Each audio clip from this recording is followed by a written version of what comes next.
Хязгаан антибиотикийн хэрэглээ үүсэх болгоод энэ бол зөвхөн яг эмчийн шийдэх асуудал. Эмчил зөвлөх ёстой. Энийг хизээж их эцгүүд бие биенээсээ хамт дамжаад ямар нэгэн сошиалор дамжаад бие биенээсээ зөвлөгөө аваад хийх асуудал биш байхгүй. Антибиотик байхгүй энэ. Нэрээ хүүхдэд эмч одоо жишээлх нь намайг одоо анх төрөх гэж яхад тэгж хэлжсэн байхгүй. Нэг хүн айлгаж ирсэн бүр за ингээд хамаг цонх мохоостой хаах хэвээр тий хажуугаар нь жоохон ингээл салхи ингээл жоохон чиний хормоо чинь ингээд л хүүхд чинь хатгаа авна штэ гэл тэгээ бүр амар айцтай болоод бүх машины цонх юу байдیں۔ Тэгээ бүх юм хаагаал ингээл хөллөргөөл явдаг гэсэн байхгүй юу. Тэгэхээр яг үнэхээр нера хүүхэд тийм баг зэргийн салхилалтанд хатгаа авна гэж байх уу? Тэгэхээр нөгөө урд байгаа машины утаа бол шууд хойд машин руу орж ирдэг. Тэгэхээр ер нь бас хөгжингүй орнуудад юу гэж зөвлөдөг вэ гэвэл хурдны зам, ердийн одоо энгийн замууд дээр хэрвээ автомашин төгжил үүсэх юм бол 1.5 м зайтай зогсоо гэсэн юм зөвлөмж жолооч нарт сургалт болгож өгд юм байна л да. Тэр болохоор тэр утаанаас яндангаас гарч байгаа хүнд металлын болон хортой нэгдлүүд арын машин руу орж амжихгүй ингээ замхрах гэж юм уу дэше ингээ хөөрөх ийм одоо орон зай гэж үздэг.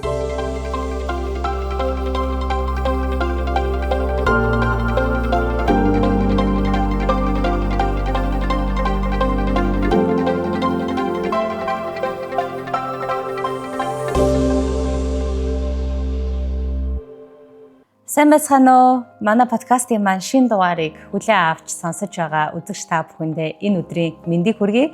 За ингээд өнөөдөр бид эцэг их болсон хүмүүсийн одоо хамгийн их санаа зовдог сэдвийн нэг болох хүүхдийн амьсгалын замын өвчлөлийн талаар ярилцах гэж байгаа. За ингээд манай зочноор өнөөдөр хүүхдийн тэргүүлэх зэргийн эмч, 7 удаа эмнэлгийн ерөнхий эмч Цалман эмч маань ирсэн байна. За мөн хамтран хөтлөгч маань анагаахын доктор, дэд профессор Эрдэнэбалга эмч. За сайн байна та. За сайн байцгаана уу? Бидний подкастыг ингээд хүндэтгэж ирж бидэнтэй ярилцах хэрэгсэн танд маш их баярлалаа. За өнөөдөр бид нэр тэгэхээр эцэг эхчүүд маань одоо байнгын бараг жилийн 4 улирал санаа зовдог амьсгалын замын өвчлөл болох одоо ханиадны талаар тийм ээ ханиаднасаа л эхлээд ярих байх гэж бодож байна юм чи тий. Тэгэхээр ер нь энэ ханиад гэжтэй одоо яриад байгаа хүүхэд байнга ер нь ханиалгаж, нус гоожиж байгаа нь энэ одоо ханиад гэх үү, эсвэл харшил гэх үү энэ хоёрыг бас яаж ялгадаг вэ? За хүүхдийн амьсгалын замын өвчин бол олон чиг юутай л да. Олон шалтгаанаас үүсдэг. Ер нь бол мэдээж улирлын чанартай амьсгалын замын вирусын гаралтай халдвар зохих одоо тэр хувийн эзэслдэг. Ер нь бол улиралтайгаа холбоотой манай Монгол улсад ч бай, ер нь манайхтай адилхан газар зүүн байршилтай газруудад бол мэдээж намраас одоо хаврыг дуустал ер нь амьсгалын замын вирусын гаралтай халдварууд эхэлдэг. Зүгээр яг харшлын гаралтай ханиад гэж манайх нэг юм яриад идэв. Зүгээр гэхдээ яг харшлаас болж энэ ханиад үүсээд байгаа юм биш л дээ. Тэгэхээр тухайн үүсгэгч тухайн хүүхдийн бие организмаас болоод харшлын урвал өрнөх тохиолдол бол бас байна. Тэгээ дийлэнхтэй бол вирусын гаралтай амьсгалын замын халдвар дийлэнх зохих хувийг эзэлж байгаа. Одоо сүүлийн үед нэг гарсан ханиад чи хүмүүс нөгөө маш ихээр ханиалгаал өдөр шөнөгөө ханиалгаад байна гээл нөгөө харшлын имээр л намд чинь гээл ерөөсө амнаас ам дамжаад л яваад байдаг шүү дээ. Сүүлд бас нэг ханиад нэдэхгүй бүр сар болсон гээл тэгэл харшлын имээр намдаалаа ингээд одоо харшлын гаралтай ханиад байдаг юм байх гэл. Гэхдээ яг ийм л дээ тухайн хүүхэд өөрөө нөгөө үүсгэгчээсээ бас энэ хамаарна. Мэдээж үүсгэгчүүд яг харшлын тэр одоо нөгөө урвалуудыг өдөөдөг, медиаторуудыг сэргээдэг тийм үүсгэгчүүд бас байна. Зүгээр энгийнээр ханиад шухнагаар өнгөрөх тохиолдолч байна. Дийлэнх нь бол тухайн хүүхдийн өөрийнх нь бие организмаас хамаарч байгаа. Ер нь бол манай хүүхдүүд одоо дийлэнхтэй харшлын урвал буюу ер нь харшлын урвал чи өөрөө жинхэнэ харшлын урвал, хуурамч харшлын урвал гэл ингээл нарийн яриул юм байгаад байгаа шүү дээ. Тэгэхээр тухайн хүүхэд маань өөрөө тухайн вирусыг бас яаж хүлээж авахаасаа болно. Хүүхэд болгон ч харшлын урвалаар өрнөд тэр өвчин явдаггүй. Сүүлийн үед одоо жишээ нь RS вирус гэж ярьж байна. RS вирус бол мэдээж яг харшлын урвалыг өрнүүлээд гурсан хоолой агших замаар тэр өвчнийг үүсгэдэг. Тэгэхээр энэ тохиолдол бол бүрд өөр өөр. Тухайн хүүхдийн ханиалга сар гаруй үргэлжилж энэ түгээмэл зөвөр байдаг. Түгээмэл одоо ханддаг юу байдаг л да. Гэхдээ энэ янз бүрийн шалтгаантай. Энэ ямар нэгэн эмийн болон шаардлагагүй тохиолдолч байж болно. Эсвэл эсэргээрээ заавал антибиотикийн хэрэглээнд үүсэх шаардлагач байж болно. Энийг тухайн эмчил үзэж тогтоо. Манай Монгол улсад ер нь сүүлийн жилүүдэд зөнгөлөн тохиолдоод байгаа яг хүүхдийн амьсгалын замын өвчлөлүүд гэхэлэр хамгийн их тохиолдож байгаа нь юу байх вэ? Мэдээж ганцхан Монголд ч гэхгүй дэлхийн нийтэд вирусын гаралтай амьсгалын замын халдвар. Тэ вирусын гаралтай гэхээр ойлгомжтой энэ заавал нэг тохиолдол болгондоо заавал антибиотикийн хэрэглээнд үүсэхгүйгээр эдгэж болох тохиолдол гэсэн үг байхгүй. Тухайн хүүхд өөрийнхөө дархлаагаар ээж аавынх нь асаргаа сувилгаагаар тухайн үүсгчийн мань хоруу чанар ямар байна гэдгээс хамаарат дийлэнх нь мэдээж вирусын гаралтай амьсгалын замын халдвар. Вирус болон бактерийн гаралтай. Хоёр дахь халдвар болоод ирэхээр энэ өөр болоо явчихж байгаа. Мэдээж тухайн өвчнийг мэдээж одоо вирус үүсгэн шүү дээ. Бактерийн гаралтай болоод явхаараа одоо миний хэлээд байгаа хүүхдийн маань бие организмоос хамаарна. Хоруу чанартай вирусын халдвар бол хоёр дахьчоор бактерийн халдвартай. Одоо бид нар бронхит гэж яриад байна. Хүүхд маань одоо хатгалгаагаар хүндрэлээ гэж яриад байна. Тухайн үед бол хэрэг үнэхээр бактерийн оролцоо ордоо ирэх юм бол энэ заавал антибиотик хэрэглэж идэгдэг өвчин болоо явчихж байгаа. Бактерийнхэн тийм ээ. Бид нар ер нь гэрийн нөхцөлд хамгийн хямд тусар арга гэдэг юм уу? Яг өөрөөсөө зүгээр антибиотик шууд хэрэглэхгүйгээр яаж ер нь ханиадаа? Ер нь бол вирусын гаралтай вирусын одоо амьсгалын замын вирусын халдвар гэдэг юм маань өөрөө дийлэнх тохиолдолд одоо 60, 70, 80% бол гэрийн нөхцөлд сайн асаргаатай, сайн зөв одоо эмчийн хамтлагтай байгаад хүүхэд маань өөрөө ердийн эрүүл байж байгаа хүүхэд бол бид нар ямар нэгэн хүндрэл өгөхгүйгээр эмчлэх боломжтой, бүр 100% боломжтой байхгүй юу. Тэгэхээр одоо энэ юунаас эхлэх үү гэхээр одоо жишээ нь одоо гэртээ хүүхдээ яаж асрах уу, ямар дэглэм барих уу, шингэний хэрэглээ ямар байх уу, халуурсан үед болгонд бид нар заавал тэр хүүхдийн халууныг буулгаад байх уу, эсвэл халууныг бид нар төвчээд байх уу, хоол ундныхын дэглэм ямар байх юм, гэрийнх нь агааржуулалт, гэрийн температур, гэрийн чихшүүлэлт ямар байх ингээд маш олон хүчин зүйлээс нь хамаардаг байхгүй юу. Хэрвээ бид нар энийг ингээд зөв бариад яах юм бол хүүхэд маань 4, 5, 6 магадгүй 7 хоногийн дараа вирусын халдвар маань бид нарыг зүгээр одоо биднийх асаргаагаар салж болох асуудал. Хэрвээ бид нар энийг баримталж чадахгүйгээр тий одоо хүүхдээ нэг 37 хөрвүүгүй юу 38 хөрвүүгүй юу халууны бол бид нар одоо халууралт гэж ярихад чинь халуун маань бидний хамгаалтын урал шүү дээ тийм ээ. Хүүхэд маань нөгөө үүсгчтэйгээ тэмцээд байгаа хамгаалтын уралыг бид нар тухайн төвшөндөө хүргэж чадахгүй халууны буулгаад байх юм бол энэ цаашдаа бид нар бактерийн халдвараар өвтгөл тохио гэсэн. Тэгэхээр хизээд нь бид нар халуунаа ямар төвшөнд нь барьж байх уу? Тэр халуурч байгаа үед бид нар тэр болгон эм өгөөд буулгаад байх уу энэ гэдгийг бол тухайн эмчийн зөвлөгөөнөөр ээж аав нь дураараа үйлдэл хийхгүйгээр л энийг барих ёстой юм байна. Тэгээд вирусын халдвар ер нь бол дийлэнх тохиолдолтой өөрөөр идэгдэлтэй. Ер нь дийлэнх тохиолдол. Зөвхөн манад нэг тийм нэг буруу одоо ээж аав нарт ч тэр одоо эмч нарт ч тэр нэг буруу үйлдэл халуунаас нэг хайдаг. Халууралт болохоор л хүүхдийг антибиотикоор одоо яа гэдэг антибиотик энэ бол бүх хүүхд биш, бүх эмч нар биш л дээ. Зүгээр гэхдээ ер нь нэг тийм хандлага байдаг. Энэ бол та маш буруу хандлага байхгүй. Тэгээ энийг л бид нар нэг зохицуулаад сурчих хэрэгтэй байгаа. Ээж аав маань ч гэсэн одоо бол тодорхой хэмжээнд ээж аав нар ойлгодог болцсон. Ер нь бол антибиотикийн хэрэглэнээс зайлсхийдэг болцсон. Гэхдээ энийг бас антибиотикоос бүр айдастай болгож болохгүй. Хэрэгтэй үед бид нар хэрэглэнэ шүү дээ. Тэгэхээр тодорхой хэмжээнд хүртэл эмчийнхээ зөвлөгөөнөөр л явах хэрэгтэй гэсэн. Тэгэхээр одоо яг эндээс нэг асуудал гарч ирж байна л да. Ханиад хүрлээ. Одоо ямар үед нь одоо тэр вирусын одоо юугаар ахуйн нөхцлөөр эмчилж асуудал тавьж болох юм. Эсвэл ямар үе шатанд нь орсон үед яг тэр антибиотик хэрэглэх ёстой вэ гэх. Тэгэхээр ээж аав нар бол ханиад хүрлээл бол ерөөсөн антибиотик өгөх зуршил тийм үү сонирхол айгүй өндөр байгаад байдаг шүү дээ. Тэгэхээр өөрөөр хэлбэл энэ маань нөгөө бактерийн гаралтай хоёр дахьчоор одоо хүндэрсэн үед бол мэдээж энэ бактерийг устгахын тулд бид нар ангаахын одоо юуны юу гэдгийг зарчмаараа бол антибиотик өгөх ёстой гэж дээ тийм ээ. Тэгэхээр таны одоо эмчилгээний болон хүүхдийн эмч нарын эмчилгээний тактикаар ер нь ямар үед нь одоо вирусын юм өгөх, ямар үед нь ахуйн нөхцлөөр эмчилж болох юм. Тэгэд ямар ч хүндэрсэн үед нь антибиотик эмчилгээ хийх ёстой.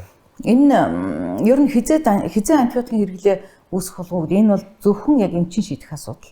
Эмчил зөвлөх ёстой. Энийг хизээж их хэцгүүд бие биенээсээ хамт дамжаад ямар нэгэн сошиалор дамжаад бие биенээсээ зөвлөгөө аваад хийх асуудал биш байхгүй. Антибиотик байхгүй энэ. Тийм учраас антибиотик гэдэг юмыг бид нар тийм дураараа хэрэглэх заалт биш байхгүй. За хүүхд ингээд амьтсын замын халдвараар өвчлөлөө бид нар бүгд мэдж байгаа. Эхний өдөр халуурна, нус шингэн гарна, тийм ээ. магадгүй 39-40 хүртэл халуураг, том үеийн үед бол 39-40 гэж халуурна шүү дээ.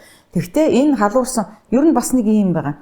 Хүүхэд өнөөдөр халуураа твтгэхэд маргааш эмчэд хандах уг нь бол хэрэггүй юм байгаа. Нэг өдөртөө бид нар хүүхдээ асраад тэгэхдээ энэ ээж аав нарын энэ ойлголт энэ юмд бол эмчний сургалт хамаагүй айгүй маш чухал да. Тэгэхээр эхний өдрөө бид нар хамтж болно тийм ээ. Юу анзаарах хэрэгтэй гэртээ асраад хамгийн гол нь хүүхэд маань халууна мэдээж халуурсан хүүхэд зовиртой байна, уйлгэн нь хоолундаа дургүй байна. Тэр бол ойлгомжтой. Халууна буучаад хүүхэд маань ямар байна гэдгийг бид нар үнэлэх хэрэгтэй. Халуун буучтай хүүхэд маань ирүүл гүйж ин хоолоо идэж ин тэнд ч өмүүлээд гүйжилээ, энд ингээл гүйжилээ. Тэгвэл бид нар харцны л да тийм ээ. Хүүхэд маань ямар давтамжтай халуурах нь, хэд хүртэл халуурах нь. Ер нь 38.5-аас дээш халуураад ирүүлэл буулгах тухай бодно болгоос биш 38.5 халууныг бид нар бол буулгахгүй бариад байх хэрэгтэй. Тэр байтугай хэрвээ хүүхэд маань өөрөө зовиргүй 39 хүртэл халууныг ч гэсэн хөнгөн хөөрхөн давж ивэл бид нар байлгачлах хэрэгтэй. Тэр хүүхэд татдаггүй бол тэр хүүхэд ямар нэгэн өвчнөөр ямар нэгэн эмчийн хяналтанд байдаггүй бол тэр халууныг өөрөө хүүхэд хөнгөн давж ивэл бид нар харж л явах хэрэгтэй. Тэр өрнөжлээ гэлдэ, халуурчлээ гэлдэ. Тэгэхгүй манайх одоо яг өнөөдөр халуурахад маргааш эмчт очгийг би буруу гэж байгаа юм биш. Энэ бол зөв. Тэр ээж аав нар санаа тавьж юм. Гэхдээ тухайн үед бид нар шууд одоо хүүхд халуурлаа гэд ирэхэд л одоо эмийн эмчилгээгээр одоо тэр хүүхдийн дархлаа тэр өөрийнх нь өрнөж байгаа процессыг дараад байх хэрэггүй л байхгүй юу. Тэгээ тийм болохоор хэрвээ бид нар тэр байтугай ингэдэг 3-4 хоног вирусын халдварыг одоо миний хэлж байгаа завсар хоорондоо хүүхэд маань өөрөө хөөрхөн эрүүл сарвал ямар нэгэн та нарт анзаарах зовиргүй хүүхэд маань учиргүй бөхшиж ханиагаад байхгүй шөнийн нойр хямрахгүй ерөнхийдөө эрүүл хүүхчийг байгаад байвал 3 хоног 4 хоног вирусын халдварыг бид нар харна шүү дээ. Тухайн вирус нэг хэд хоног өрнөлөө өөрөө аяндаа тэр устгал байхгүй юу? Бие организм тэрийг ч устгах шүү дээ. Тэгэхээр аяндаа нэг 3-4 хоногийн дараа хүүхэд өөрөө сэргээд ирэх ёстой.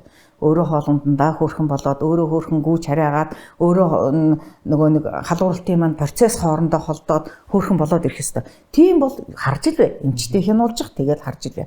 За гэтэл хоёр дахь халдвар гэдэг юм хизээ бид нэр ярих вэ?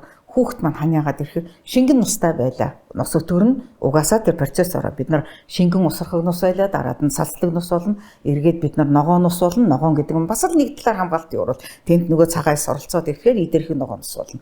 За дээр ногоо нус 3-аас 4 хоног байвал цэвэрлүүлээ. Нам хамраа цэвэрлээ. Нийч чаддаг хүүхэд бол нийлгээ. За энээс цааш үргэлжлээд явах юм бол бид нар антибиотикийн тухай бодож эхэлнэ. Ханиалгалт манд гүнзгийрээд халууралт 3-аас дээш хоног үргэлжлээд байвал за угаасаа ийм 3-аас дээш хоног халууралт үргэлжлээд ирвэл эмчид бид нар өссөн үсээгүй хандна. Тэр үед яах ёстой бид нар шинжилгээ авч үзэх ёстой. Захын судасны шинжилгээгээ зүгээр цусны шинжилгээ, энгийн шинжилгээг аваад үзэх ёстой. Тэнд бид нарт харагдана вирусын халдвар явж гинүү. Асгүй бол энэ хүүхдэд бактерийн халдвар одоо давхарлаад ороод ирлээ. Энэ хүүхдэд антибиотик хэрэглэх боллоо ч гэдэг юм уу те. Тэгээ шинжилгээгээ уншаад бид нар шийдчихье штэ. Тэгээ тэр хооронд эмчнэр үзэн штэ. Хоолой залгуураа харна, чихээ харна, дунд чихний өрөвсөл гэж нэг айхтар юм би. Нустаа яваад ивэл дунд чихний өрөвсөл болоод ирвэл зайлшгүй антибиотик хэрэглэх болоод эхэлнэ. Цэр нустай ханиалга болгон бас антибиотик хэрэглэх заал биш. Зүгээр ингийн хуурай ханиалга болоод бид нэр цэрийн шингэлээд үгүй. Цэртэй ногоо нустай үргэлжлээд нэг бол одоо шуугаан тамсгалч байт юм уу. Нэг бол одоо шажигнсан хатгалгааны шинж тэмдэг ч юм уу ороод ирэх юм бол антибиотик хэрэглэх болно. Гэхдээ антибиотик хэрэглэн гэдэг заалтыг бол эмчилэл зөвлөх ёстой. Энэ бол их эцгийн их асуудал биш. Тэгээ нөгөө ээж нь за голцоо одоо ингээл мэдээж хүүхдээ өдөр тутмын зүгээр нэг айдас байгаад. Одоо сүүлийн үеийн одоо вирусын гаралтай ханиад томоо ингээ хүрэхээр айгүй хурдан хатгаа болчиход байна гэдэг ингээд нэг яриа ингээ зүгээр ард түмний дунд ингээ байгаад байдаг байхгүй. Тэгэхээр хэлбэл ямархуу төрлийн одоо вирусээр үүсгэгдсэн тэр одоо томоо ханиад тийм хатгааны хэв шинжрүү шилжих нь их илбэг байгаад байна ерөн сүүлийн үед. Янз зүгээр энгийн одоо зөвхөн риновирус ч байд юм уу зөвхөн энгийн вирусууд байна шүү дээ. Одоо бид нарт чинь яг намар болоод ингээл ирэхэд чинь 10 20 төрлийн вирус эргэлдэж шүү дээ. Идэвхтэй одоо ингээл агаар. Тэр болгон бид нар бас хатгалгаан шилжүүлэх. Хатгалгаа гэдэг юм юу юм бэ гэдгийг бид нар бас маш сайн мэдэх хэрэгтэй байхгүй юу? За хатгалгаа гэдэг юм маань өөрөө уушгины эд гэмтгийг хэлж байгаа тийм ээ. Гэтэл шуугантай амьсгал гэдэг юм маань гурс олагшгийг хэлж байгаа тийм үү. Энэ хоёрын хооронд ялгааг бид нар аягүй сайн ялах хэрэгтэй байхгүй юу? Эмчинчдэр ээж аав нар нь ерөнхий хэв шинжийг мэдчих ёстой. Одоо шуугдаг хүүхэдтэй шуугдаг гэдэг маань өөрөө юу юм гэхээр анслын замын хэд мэдэршилт гэсэн үг, гурс олагч чинь гэсэн үг байхгүй юу?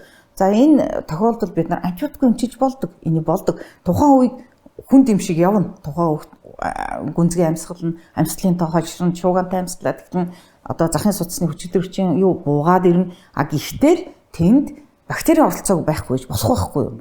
Тэгээ тийм учраас бид нар тухайн үед одоо яаж энэ байдлаас хүүхдийг яаж гаргах вэ гэдэг бол тухайн эмчийн одоо юу гэдэг ур чадвар тактик тэр асуудал байхгүй. За хатгалгаа болё. Хатгалгаа гэдэг нь маань өөр юу вэ? Уушгины эдийн гэмтэл. За хатгалгаа мэдээж вирусын гаралтай байж болно.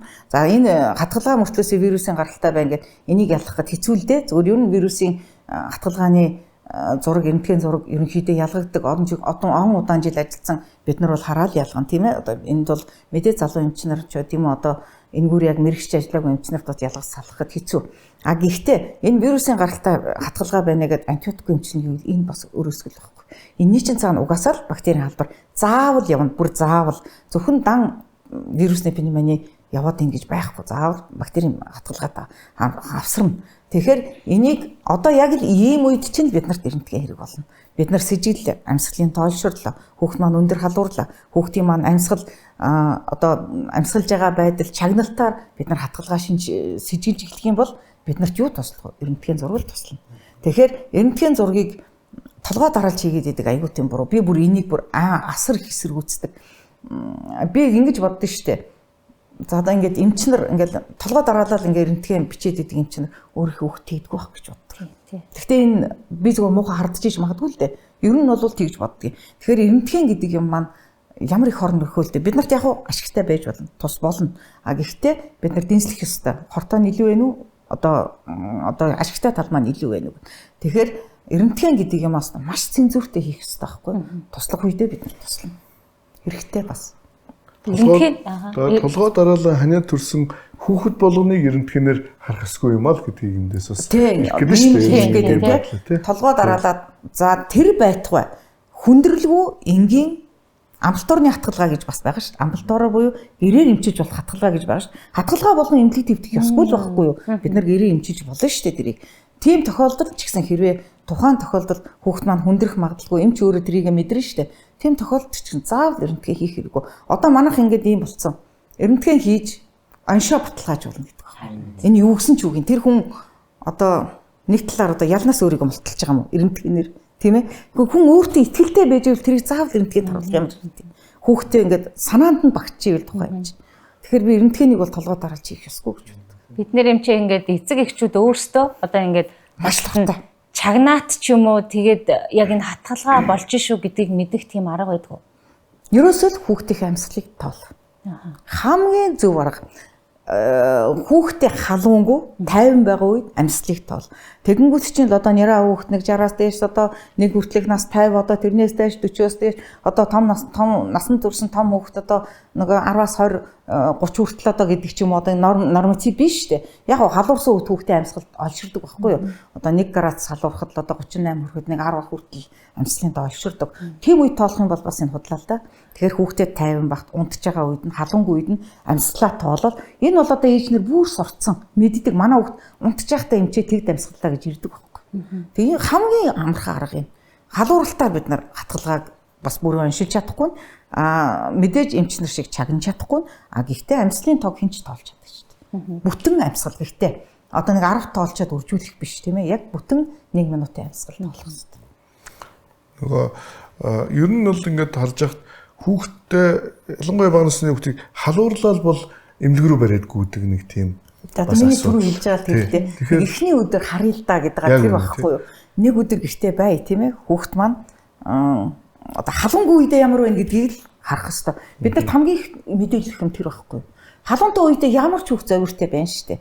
Халууны буулгачлаа хүүхд маань хөөрхөн бай. Тэгвэл харчий л да. Нэг өдөр харчий. Нэг шөнө халуурчлаа гээл да харчий. За ингээд болохгүй нэ гэвэл тэгэл эмчтэй хамтах хэрэгтэй. Яг ер нь дөнгөж халуураад эхлэх тийм шууд хүүхд өндөрч байгаа шинж биш байхгүй. Надад нэг зүйл ажиглагдсан зүгээр эмнэлэгт хэвтэх нь буруу гэж шилж байгаа зүйл бол биш. Гэхдээ тэр олон хүүхдүүд ингээд нэг тасагт за тэгээ нэг коридорт ингээл нэг агаараар амьсгалаад байдаг. Тэгэхээр нөгөө одоо манай ангийнхны co-infex гэж байдаг. Дахин одоо өөр вирусээр халдварлагдах тийм эрсдэл ер нь өндөр байх боломжтой юу? 100%. Яагаад гэвэл одоо энийг ярихаар би одоо жоох улс төрчих гээд байна. Гэхдээ яа гэв би хэлнэ. Тийм үү? Одоо юм баггүй гүйцэтгэлээр санхүүжин гэдэг нэг юм явж байгаа шүү дээ. Хичнээн олон хүүхд төвтүүлнө төдий чинээ тэр имлэг санхүүжилтээс мөнгө авдаг тийм. Энэ бол нэг талаар айгүй буруу байхгүй. Хүүхд ингээл халуураад ирлээ. Танаа хүүхд таны эжин цэртэй байна хэвтгэл хэвтүүлчихдэг. Танаа хүүхд гүйлгээд ирлээ бөөлжлээ хэвтүүлчихдэг. Гэтэл энэ дийлийнх нь за бөөлжөд гүйлгээд ирлээ гэж жишээ авъя л да. Ротавирусын халдвар ээж болно тийм. Энэ вирусаар явж байгаа амьсгалын замын халдвар. Юу хоол уцдвар замын халдвар. Нөгөө хүүхд маань хэвтлээ. Хизээч одоо бид нар за энд ингэ суулга мэдээж хичээдэг л дээ эмнэлгүүд одоо энэ суулгалтаа тэнд одоо амьсгалын замаа гэж ингээд холихгүй гэж хичээдэг. Одоогоор бид нар тийм боломж нь байхгүй байхгүй юу? Бүр аль эмнэлгдэж очиод үз байхгүй байхгүй юу? Гэтэл нөгөө хүүхд маань яг ротавирусаа сайхан эмчилүүлнэ. Эмчилж гин тийм ээ зөв ротавирусаар бид нар шингээ алдалт одоо тэр нөгөө элбэг эрцээ алдаанд ороод тэрийг сайхан эмнэлгтээ нөхүүлээл ингээ хүүхд маань идэглээ. Дотроос амьсгалын замын халдвар бол гардаг л байхгүй юу? Энэ худлаа гэж надтай хинч марахгүй байх гэж бодож байна. Ээж авнарч марахгүй тэр тэнд эмчилж ийсэн эмчнэрч би марахгүй байх гэж бодож байна. Тэгэхээр амбалтаараа гэрээр эмчилж болох наслог болох тохиолдлыг болж ил өгвөл гэрээр нь эмчлэе л та. Болно шүү дээ тэр яагаад болохгүй гэж тэр хариуцлагыг ээж аавд нь хүлээлгий л та. Хүүхэд нь өвдсөн ээж аав хүлээгэл дээ. Тэр заавал өдрийн эмчилгээнд ирээд эмчилгээгээ хийлгээ гэрээрээ явж иж болно шүү дээ. Тэр яагаад болохгүй гэж тийм ээ. Хэвтэл амьсгалын замын халдвар авлаа 5 хоногийн дараа нөгөө хүүхэд маань хатгалгаагаар хэвтлээ. Нэг бол амьсгал шуугаад хэвтлээ, нэг бол одоо ямар нэг. Энэ бол ерөөсөө бүр шин юм биш шүү дээ. Энэ угаасаа бүр түгээмэл бүр айгүй юм.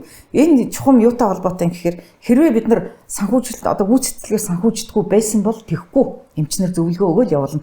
Яагаад гэвэл нөгөө тэр хүмүүс чинь тэндээс цалингаа авах гэдэг шүү дээ. Тэр хүмүүс чинь тэрнгээр санхүүжилттэй авах гэдэг шүү дээ. Тийм учраас очин болгоныг хэвтүүлээд байна. Энэ худлаа биш шүү дээ. Одоо би нэг аягүй хэсрүүцдэг байхгүй. Тэгэхдээ одоо бас энийг ойлгоход эхэлсэн юм шиг байлээ. Хандлагуудаараа өөр болоод эхэлсэн. Энэ дундаас хүүхд л охироод байгаа. Тийм. Нөгөө талаас бас ээж аав нарын хариуцлага гэдэг чинь бас аягүй чухал байгаа. Тэгээ гандад хүүхд өвдлөө тэр ээж хариуцлага хүлээгэлдэ тийм биз дээ. Халуур нэг шүн хүүхдээ хараад нойргүй хоног, нэг шүнжин хүүхдээ шингэний амаар нөгөө тоног. Яагаад тэр хүн тэгж хүүхэд нь өвдсөн байхад тэр тийм хариуцлага хүлээхгүй гэж заавал эмнэлэгт бүх юм даадах гэсэн. Ер нь дээр аваачаал өгчлөөр тэднэр тариа хийгээл юу игээд болчихно гэж тийм яг үнэ. Үгүй байхгүй юу. Тэр чинь амар нөхөн гэдэг одоо шингээ алдсан хүүхдээ шингэний алдалт одоо эрцээ алдалтанд орсон хүүхдүүдийн хамгийн зөв нөхөл төрөөс амын шингэн байхгүй. Тооцоолол өгөөл бид нар тэгтээ ийм шүү. Манай ээж аав нар бас нэг үеэр бодвол одоо айгүй хариуцлагатай болцсон. Яг бичээл за чи тэдэн минутанд тэгээд өгөөрөө хүүхд чи ингэж баах юм бол тэдэн миллилитрийг өгөөрөө нэг өгтөө тэдэр үгүй шүү. Яс өгдөг ээж нар байдаг байхгүй. Маргааш 8 хөөрхөн болчоод ороод ирдэг. Гэхдээ тэр хариуцлага шүү дээ. Тийм хүмүүс тэр хариуцлага хүлээх ёстой шүү дээ. Хариуцлагаас гадна юм чинь хүүхдэд ч гэсэндээ өөрт нь тухтааш гэртээ байвал тий. Өөрийнхөө хоолыг идэн тий гинт орчин солигдохоор тэр чин сэтгэл зүйд нь бас яаж орчин чинь Үйл уйлсан, чарсан хүүхдүүд тэгэл айгаал тэгэл нөгөө нэг суц тариа хийн тэгэл бүр байнгын айсаар агаал нөгөө өвчин барыг ер нь одоо тэгэхээр ямар бас ухаантай болцсон. Манай ээж амар аюу мундаг болцсон. Ер нь бол мэдгүй надтай ч тийм таар тийм үү аюу хариуцлагатай байдаг. Яг ингээд зөвлөгөө өгөхөд.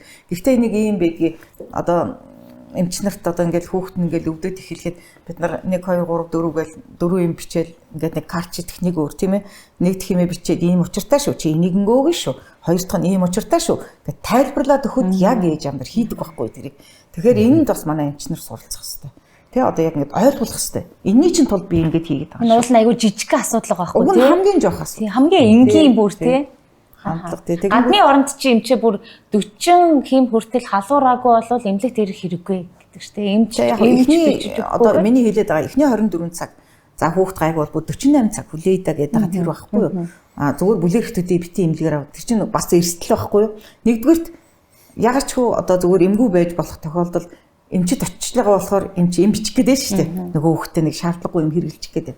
А хоёрдугаарх нь одоо өөрөө чи хэлж байгаа гэрээ орчин гэдэг хүүхдийн бас нэг өөр орчин байдаг. Гуравдугаар эмнэлэг л бол эмнэлэг. Ямар ч гоё эмнэлэг байсан тэрэн дотор нөгөө халдварын солилцоо явж идэг байхгүй.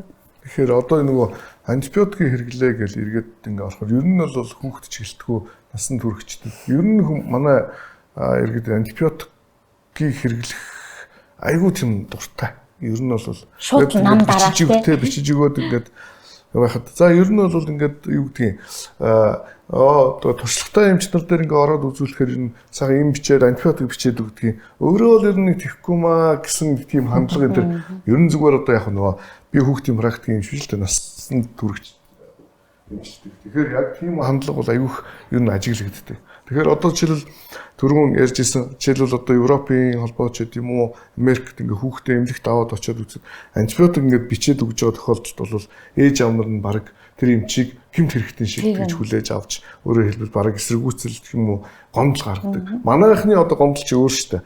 Нөгөө эмч цагаа барихгүй байна ч гэдэм үү эсвэл одоо харилцаа хандлагын асуудал ярьдаг бол тэнд чинь бол өөр байгаа. Тэгээд эсвэл эрдэнэтэнд ингээ танаа хүүхдийг харах шаардлагатай байна гэхэд баг нэг эмчийг бүр шүүхэд өгч ирсэн гэж байна шүү дээ. Яагаад миний хүүхдийг одоо эрдэнэтэнд харах болов гэд ингээд бүр тийм одоо өөрөөр хэлбэл мэдлэгтэй болцсон. Тэгээд энэнтэй яг ингээ залгуулад ярихад 2015 онд бид нэр судалгаа хийж ирсэн. Юун дээр дүүргийн эмнэлгүүдээр судалгаа хийжсэн. Тэгээд дүүргийн эмнэлгүүдээр ялангуяа нөгөө улирлын томоо эхэлсэн үед 11 сараас эхлээд ингээд нэг сарын хугацаанд судалгаа хийхэд ингээд үзэхэд бол яг тухайн үед бол эрдэнэтгэн зургийн аппарат бол жоохон хомс байсан. Эрдэнэтгэн харалтаар асуудал шийддэг байсан. Тэгэхэд 18-аас 80 секунд байгаа байхгүй юу? Хамгийн богино хугацаанд 18 секунд нэг харна. Дээдл нь болохоор ингээд хүүхдийнхээ онцлог, насны байдал, янз бүрийн байдлаас хамааруулаад 80 минут секунд хүртэл ингээд харж байгаа. Тэгээ нэг хүүхд жишээлбэл эмнэлэгт ингээд за нэг 6 хоног 5-6 хоног хэвтлээ гэхэд дундаж эрдэнэтгэн харсан хугацаа 2.5-3 байсан. Тэгэхээр энэ бол өөр ингээд үзэхээр маш их хэмжээний одоо тэр жоохон хүүхдэд эрдэнэтгэн одоо доос туяа авч исэн. Тэгэд тухайн үед биднээс дэмбийн одоо зөвлөмж гарцсан байсан тэрийг орчуулад дүүргийн эмнэлгүүдэд бас тарааж өгөө. Дүүргийн эмнэлгийн хүүхдийн эмчнэр эрдэнэтгэний эмчнэрт энэ зөвлөмжийг хөргүүлээд тэгээ нэлээд үр дүн гарсан л та.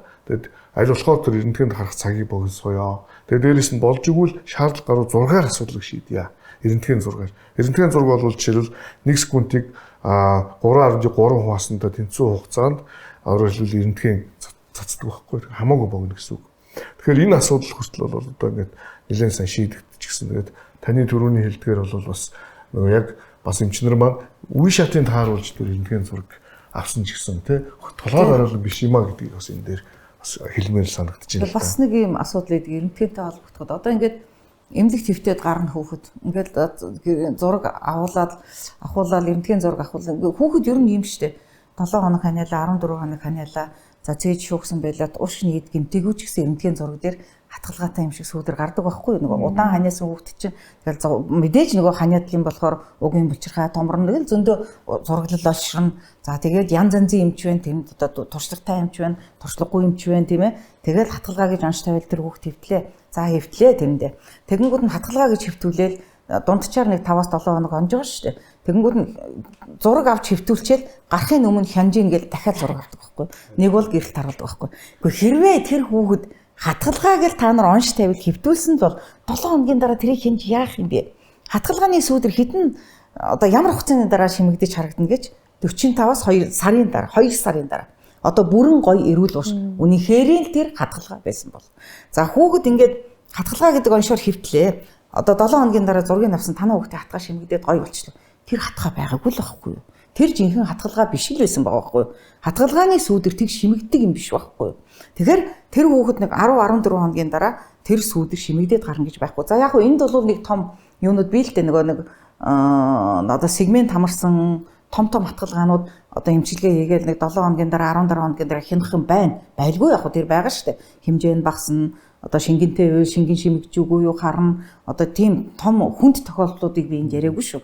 Зүгээр энгийн одоо очиггүй пневмоnia гэх нэг онш тавил хэвтүүлдэг. Тэгэл одоо тэр нь 7 хоногийн дотор шимэгчдэг. Тэгээ тэр бол үгүй байхгүй тийм байж болохгүй. Тэгэхээр тэр энэ дээр бол яг маргалдахгүй нэг л юм байна. Бөглөвшил бронхит буюу эрдэнэтгэн дээр хатгалгаа шиг харагдж байгаа сүүдрүүд 7-10 хоногийн дараа одоо бид нар яхад шимэгдчихэв. Гэхдээ энд нэг маргалдахгүй ганц юм нь юу гэхээр тэр тэрэн дээр антибиотик хэрэглэдэг. Антибиотик хэрэглэдэг. Тэгэхээр энэ тухайн өвчнийх нь байдал антибиотик хэрэглэх заалттай учраас тэгээд хэрэгжилж. Тэгвэл хүүхдээ ингээд шагналаа хүүхднээ сайжирсан л тэрийг заавал эрдэнэтэнд харуулдаг хэрэггүй шүү гэж л боддгий шүү дээ. Бид нар ингээд ханиад маань хүндрүүл хатгаа болно. Тэнгууд хатгаа маань хүндрүүл ямар аюулт ер нь хүрэгдэг вэ юм чи? Хатгалгаа олон янз л да мэдээж зүгээр энгийн жижиг голомтод болон одоо тэгэл том одоо сегмент одоо бүр уушгины одоо тэр хэсгийг бүтэн хэсгийг чамарсан гэж хатгалгаа болгон янз үүсгэжээсээ бас хамаарна. Хэрвээ вирусын пневмония зүгээр бактерийн гаралтай сүрээгийн өөрчлөлтүүд уушгины өөрчлөлтүүд байж болно.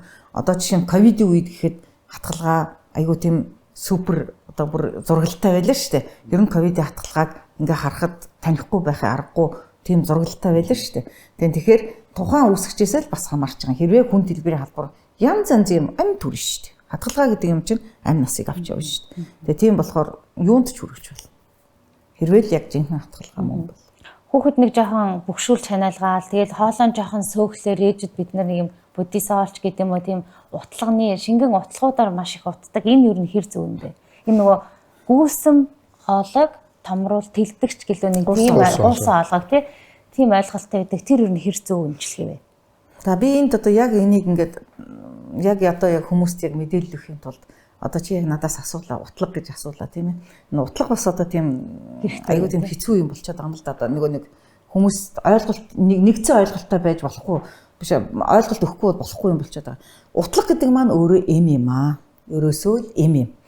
За яагаад уухгүй заавал утаад байгаа юм? Утлагын бодис ерөөсөө хурдан үйлчилдэг. Харьцангуй бага тунгаар шууд байндаа очдөг л байхгүй юу?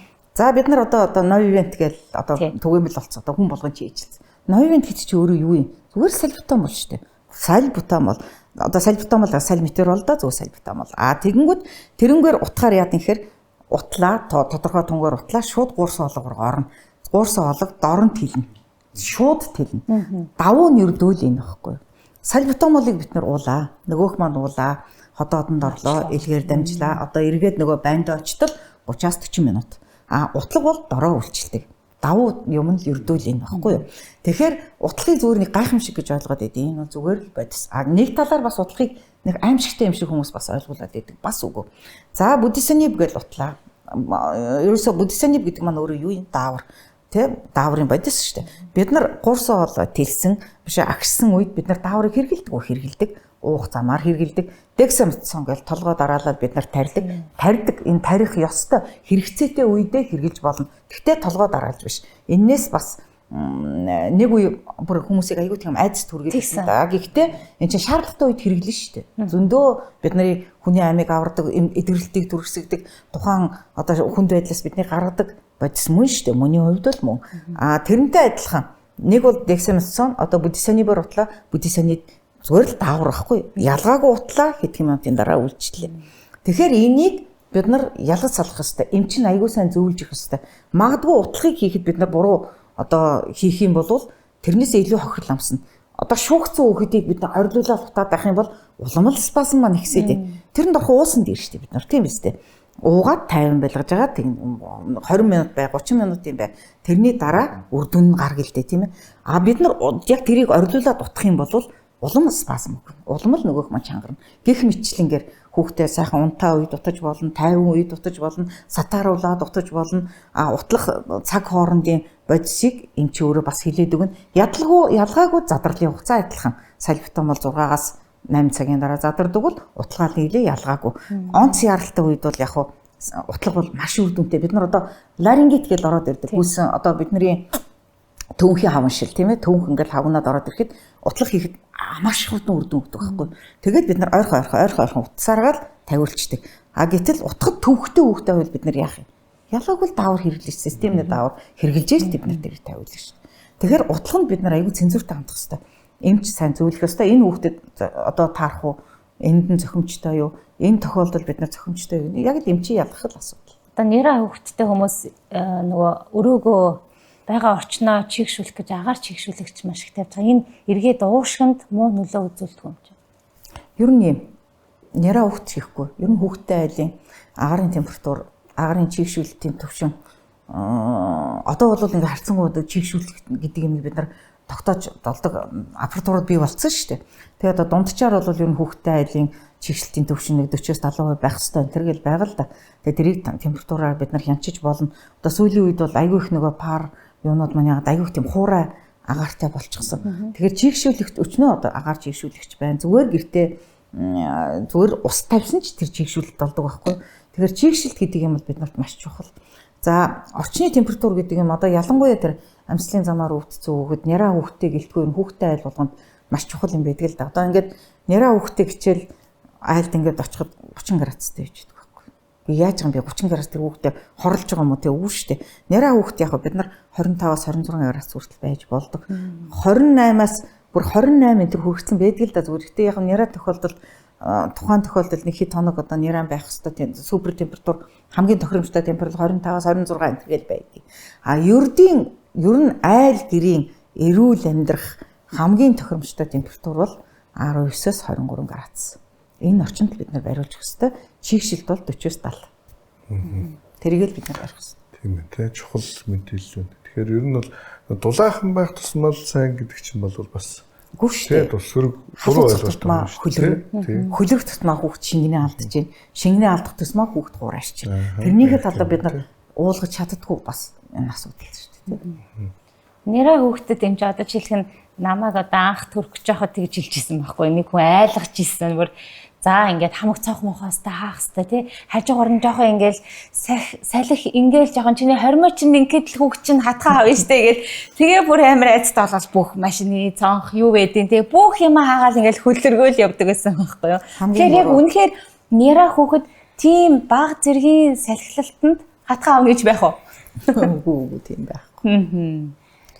Ердийн температураа бариад ердийн ясаргаагаа яг нэг ихний хэдэн ер нь няраа гэдэг маань 28 хоног тийм ээ. Тэгээ 28 хоногт ердийн одоо мэдээж дөнгөж төрөөд ирсэн няраг 19 градустай байх гэдэг байхгүй шүү дээ. Тэр чинь тодорхой хэмжээнд өөрөө өндөр температур нөгөө дулаанаа зохицуулж чаддгүй организм байхгүй юу. Тэгээд няраа гэдэг үеийнхээ өнгөрөөд ирэхээр дулаанаа зохицуулаад ирэхээр ердийн хүч.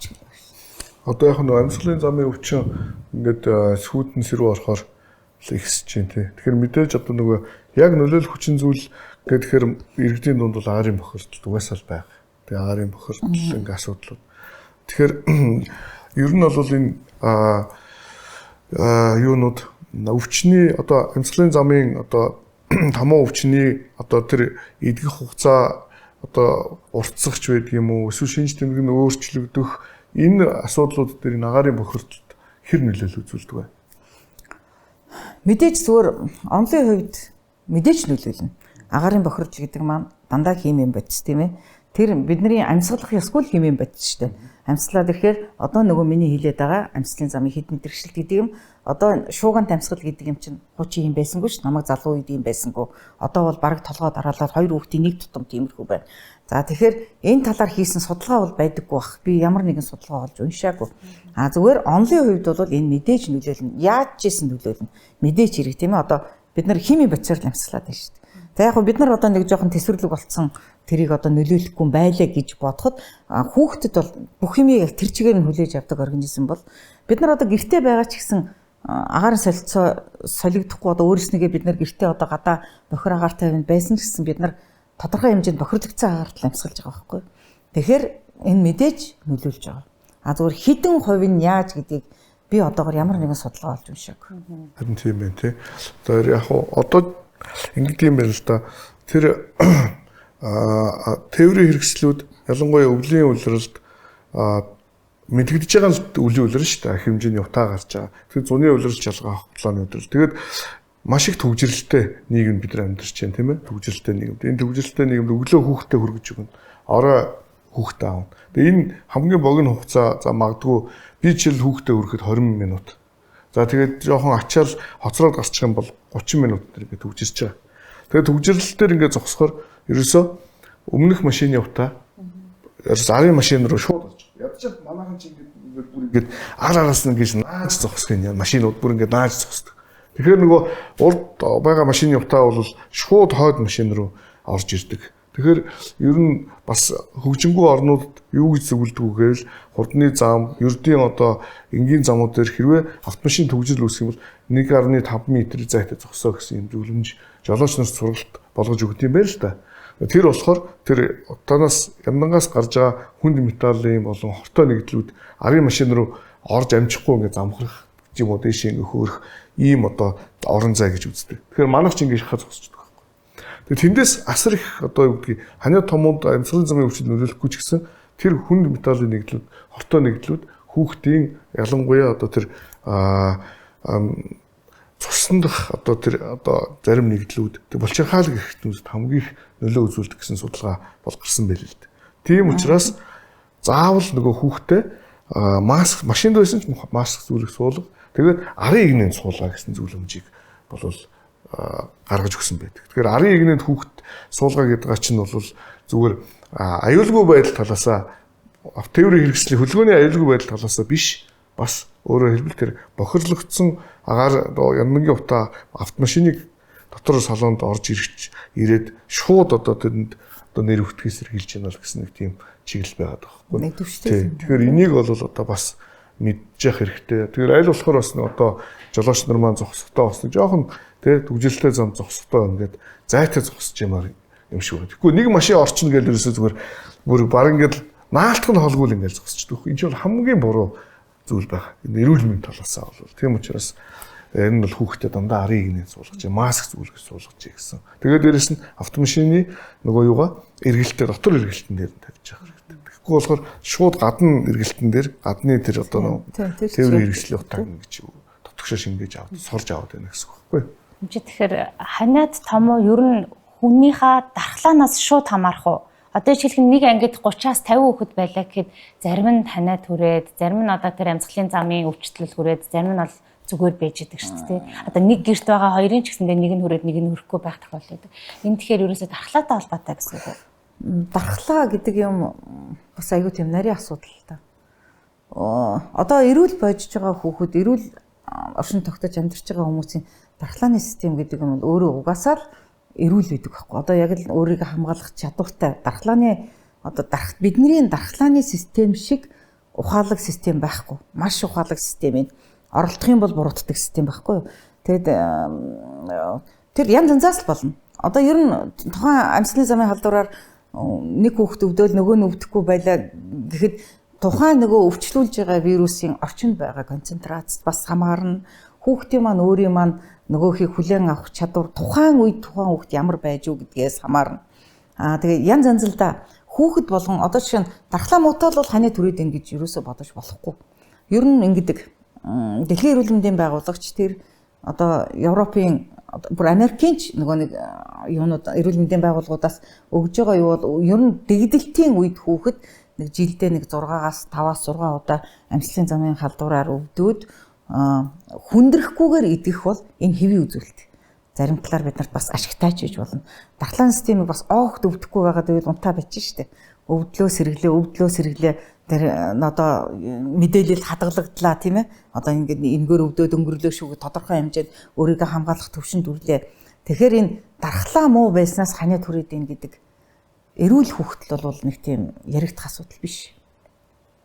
Тэгээ манайхан энэ дээр ингэдэг байхгүй дархлаагаа сайжруулах гэж юм гээл баахан витамин дархлаа сайжруулдаг гэж би бол мэдэхгүй.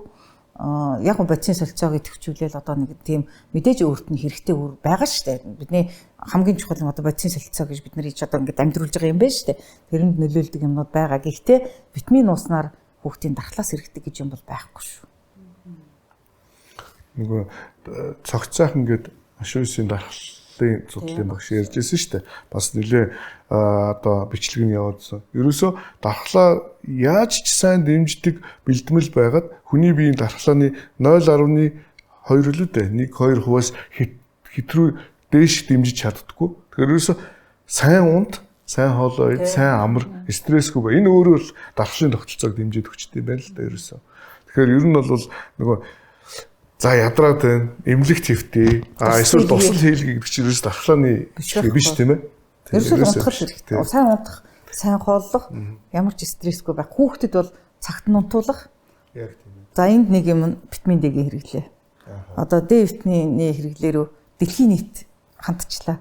Дэлхийн ер нь D витамин гэдэг ямар ухаалаг, ямар биднэрт хэрэгтэй юм байсан бэ гэдгийг одоо тогтоочод байна шүү дээ. Бүр хүлээн зөвшөөрчээд байна. Бүх эрдэмтэд хүлээн зөвшөөрчээд байна. Тунгийн юм дээр л одоо жоохон асуудал байгаад байгаа. Энэ одоо ямар хэрэглээтэй ямар тун хэрэглэх үү гэдг нь тухайн үндэстэнгийн идэж ууж байгаа хоол байршилж байгаа газар одоо тэрнээс бас нэг хамаарах гэдэг юм л да.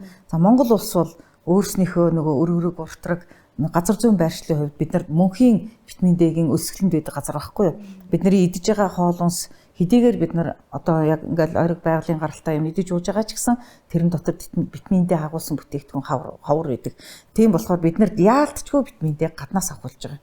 За нарнаас авна гэж ярьж байгаа. Бид нар удирлын хэдэн хугацаанд нь наранд байж чаддгүй. Тэр үедээ ч бид нар наранд байж чаддгүйгүй юу тийм ээ.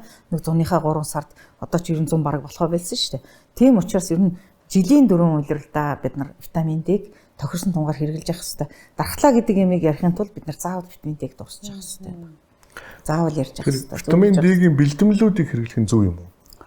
Гэхдээ одоо ингэж бас л нэг сүүлийн үед яригадаад байгаа. Оригинал одоо уг нь бол витамин D2, витамин D3 гэж байгаа шүү дээ. Нэг нь одоо витамин D-г өөрөлдөл, нэг нь одоо яг жинхэнэ витамин D3 гэл. Тэгээ одоо яг хөө ингээд нэг талаар энэ витамин бэлтгэлүүдийг мэдгүй одоо би бас нэг талаар жоохон бизнес гэж хардаг байхгүй юу? Маш сайн баталгаажсан бэлтгэлүүдийг хэрэглэх ёстой. Бид нар тэрнээс өөр арга байхгүй. Бид нарт ерөөсөө өөр ямар ч арга байхгүй учраас сайн баталгаажсан бэлтгэлүүдийг D3-аа бид нар авах ёстой. За одоо нэг сүүлийн үед D3-тайгаа нэмэл одоо K2 маяр гэж нэг юм яригчаал байна л да. Тэгээ би яг хөө энэ тухай аюу их олж унших гал оролдодгийн. Гэхдээ Европод зөвлөж илээ. Тэгэхээр тэд нар судалгаагүй юм ярихгүй л дээ. Тэгэхээр би бас K2 гэдэг одоо хавсарсан хэлбэрээр хэрэглэх нь бас зөв ч юм болов уу гэж бодоод байгаа. Тэгэхээр та хоёрын сая ярианаас би зөвхөн D гэсэн бичгтэй биш D3 гэдгийг хэрэглэх юм бол арай дээр их бүтээгдэхүүнүүд D3-аар л байгаа. D2-оор бараг л байхгүй. Яг бэлтгэлээс гадна ямар хүнсний бүтээгдэхүүн хүүхдэд тэгвэл бас D-гээ бас нэг жоохон ингээд нэг дэмжих. Далайн гаралтай л бүтээгдэхүүн. Далайн гаралтай. Тэгтэл манай тэр нь байхгүй юм чинь.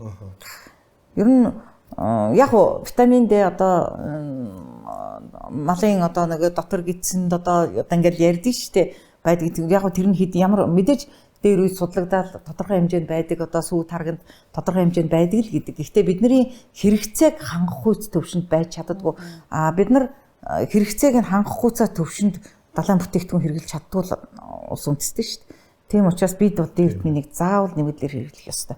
Байнга далайн бүтээгдэхүүн хэрэглэдэг улс орнууд ч гэсэн одоо D витамин хэрэглэж илээ шүү дээ. Солонгосуудыг хар, Японуудыг хар бүгд л D витамин хэрэглэж байгаа. Дандаа одоо тэднэрээс нөгөө орж ирж байгаа витамин D-гийн бүтээгдэхүүнүүд нь яг л Европтой адилхан байгаад байгаа байхгүй.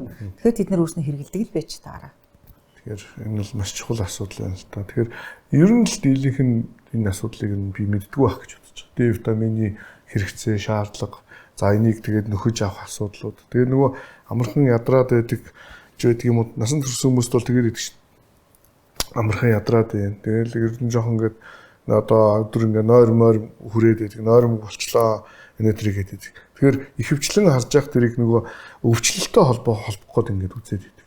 Гэтэл мөн чанартай байх ёстой нөгөө эрдэсч байдаг юм уу, витамины тэр хэвийн хэмжээнүүд алдагдаад эхлэхээр бас айгүй тэр өөрчлөлтүүд оруулаад эхэлж байгаа юм л да. Тэгэхээр энэ дээр бас нэг зүйл ингээд ярихад тэр хүний биед өвчлөл үүсгэхэд одоо өөрчлөгддөг одоо тэр шинжилгээний өөрчлөлтүүд гэхээсээ илүү өөрөөр хэлбэл нөгөө хүнд байх ёстой эрдэс витамины хэвийн тун хэмжээний одоо үзүүлэлтүүд бол айгүй чухал юм байна. Тэрийг ер нь орхичд юм бэл. Шинжилгээ өгөхдөө. Тэгэнгүүт л нөгөө манайх чинь илгэний өвчлөл ихтэй шүү дээ. Алаад асаад за нөгөө нийт билбэг уур энийгээ л үзүүлчих. Гэтэл мөн чанартай цуснд кали, натрий, хлор тийм ээ төмөр. Туслах эрдэсүүд. За тэгэл одоо витамины одоо нөгөө нэг хэмжээнүүд гэд ингээд маш олон төрлийн тэр одоо хэвэн байх ёстой үзүүлэлтүүд нь алдагдчихаар л эн чинь бас бие организмд органикгүй махад функционал буюу үйл ажиллагааны өөрчлөлтөнд оруулаад байд юм шиг. Тэгэхээр яг энэ дээр бас хүүхэд ч гэсэн ялгаа байхгүй адилхан бас тийм ээ. Өөрөөр хэлбэл нөгөө эрдэс бодисын дутагдал, тэгээ саяны ярьсан витамины дутагдлууд хүртэл гарах эрсдэл өндөр юм байна тийм ээ. Тэгээд ер нь бол одоо хамгийн түгээмэл бидний ярьж байгаа л одоо яг өөрөө чи хэлж байгаа витамин D гэж ярьж байгаа болохоос биш өөр нөгөө одоо баланс нь алдагдсан өчнөл бодисуд байд юм байна л да. Тэгээд тэр болгоныг үзүүлээд тэр болгоныг яг нөхөн гэдэг бас их хэцүү. Хүүхдэд бол их төвөгтэй асуудал. Зөвхөн том насанд хүрэгчдэд бол болж илээ. Хүүхдэд одоо ингээл одоо чиний кальц багаар биш цайраа баг галсан цайраа уугаараач гэдэг юм уу. Одоо энэ чи магний чинь байна. Ингэнгээр магна нөхөөрөө гэл тэгээд ах асуудал бас л өрөөсгөлдөө. Би бол ерөнхийдөө жоохон тийм нэг иймэрхүү юмнаас жоохон зайлсхийх гэлээ. сүүлийн үед бас ханиадны нөгөө эмнүүдтэйгээ хамт маш их цайр өгдөг болчихсон байл шүү дээ. Цайр одоо цайрыг харьцангуй мэддэг болчихлоо л доо. Цайрыг бидний бие организмд гүйцэтгэх үүрэг орол харьцангуй сайн судлагдаад тэгээ одоо энэ хэрэгцээтэй байдсан байх гэдгийг мэддэг болчихсон.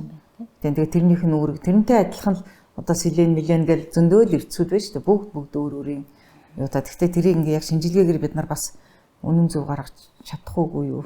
Бас асуудал. Агаар туслын замаар гэхээр одоо энэ халдвартай энэ салхин цэцэг гэдэг хамгийн нийтлэг өвчин баг шиг байна тийм чи. Энийг тэгэхээр одоо хамгийн бүх хүмүүс толгой дараалж тусах ёстой өвчин үү энэ салхин цэцэг гахаа авдар гэх мэттэй. Тэгээд томроо тусах юм бол эн чинь маш одоо хүндрэлтэйгээр тусдаг багтаа туссан дээр аль тэрний маань хүүхэд тэнцээ салхин цэцэгцэн байлаа тэдний гэрт нь оруулж энэ төргээд нэг тийм амт амтсан яриануд явдаг штэ тий. Ер нь энэ өвчнүүдийг бид нэр багтаа тэгэж толгой дараалж тусах ёстой юм уу? Тусахгүй бол яах ёстой ер нь тий?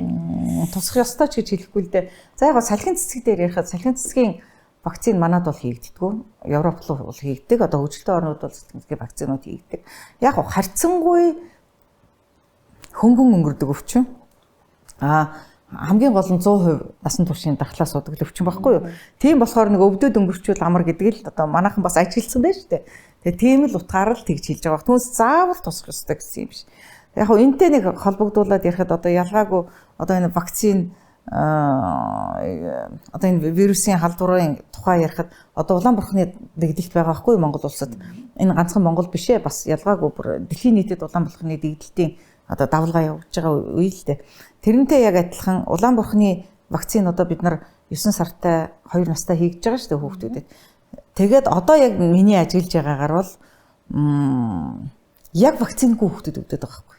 Яг вакцингүй хүүхдүүд өгдөж байна. 9 сараас дотогш хүүхдүүд их хвчлэн өгж гин нөгөө дархлаажаагүй. Ямар нэгэн шалтгаанаар вакцина хийлгээгүй хүүхдүүд өгдөж байна. За тэгээд 10-аас дээш насныхаа өгдөж байгаа. Тэгэхээр харьцангуй вакцинтай байсан ч яахаар нөгөө вакцины урал бишээ юу нөгөө хамгаалах чадвар сулрдаг юм байна л да. Тэгээд эндээс ингээ ажиглаж яхад би вакцин гэдэг юм ямар мундаг юм бэ л гэж харж байгаа. Үнэхээр яг вакцингүй хүүхдүүд өгдөг байгаа байхгүй. Одоо тэгтээ нэг хэсэг бүлэг бас нэг хүмүүс байна л да. Вакцин эсрэг үздэг.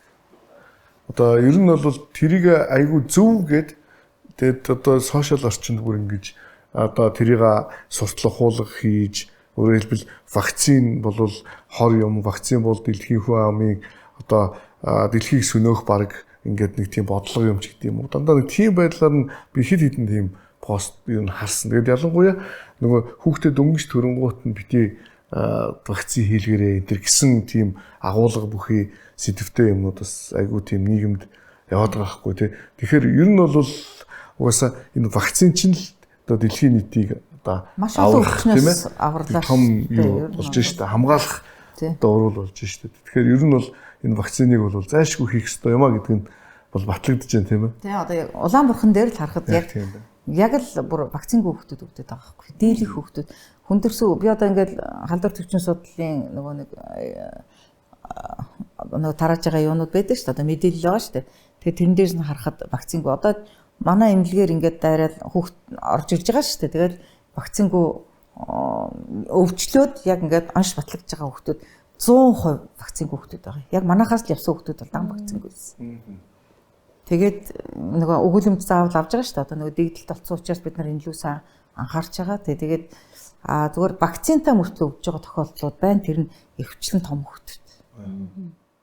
Одоо нөгөө нэг ангид ингээд тийм халдварын тохиолдол гарлаа гэж бодоход бид нар бусад хүүхдээ яаж хамгаалах вэ? Одоо жишээлбэл түрүүн та хэлжсэн нөгөө витамин бол дархлаа дэмжигч бол биш ээ гэж. Тэгэхээр эцэг эхчүүд бидний зүгээс яаж бид нэр өрн тэр хүүхдээ хамгаалах? За мэдээж маск зөвлөгөн тий. Гэтэл нөгөө нэг юм битүү агаартай нэг ангидаал байж исэн байж таараа тий.